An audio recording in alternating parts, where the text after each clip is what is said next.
चिंतेची चिता पेटवून चिंतामुक्त झाला तर चिंतामणीचा कृपाशीर्वाद तुमच्या पायाशी लोळण घालील. सुख शांती आणि समाधान म्हणजे मनमंदिरातील ब्रह्मा विष्णू आणि महेश. मोहाला जवळ करण्यापेक्षा देवाला जवळ करा.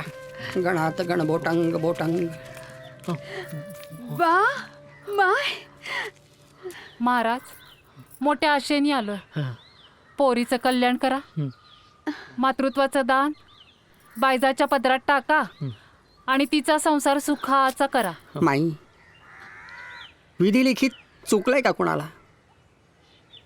पोरीच्या नशिबीच मातृत्व नाही तिथं तू आणि मी काय करणार? बायजाचा जन्म भक्तिमार्गासाठी, तो आपण का बदलायचा? मुलाची आई होण्यापेक्षा भक्तजनांची माई होईल. महाराज, आपला महिमा अगाध आहे. रामदास स्वामी एका वेळी 11 ठिकाणी दिसले. संत एकनाथ 2 ठिकाणी एका वेळी दिसले. आणि महाराज, आपण मात्र जळी स्थळी काष्टी पाषाणी सर्वत्र दिसत आहात. आपण मला भक्तीचा मार्ग धावला. यापुढे आपल्या चरणी राहून हाच मार्ग पुढे घेऊन जाईन. पोरी, पुढं आमचं काय? आमचं वाली कोण? महाराज असल्यावर काळजी कसली? बायचा, खरंय तुझं.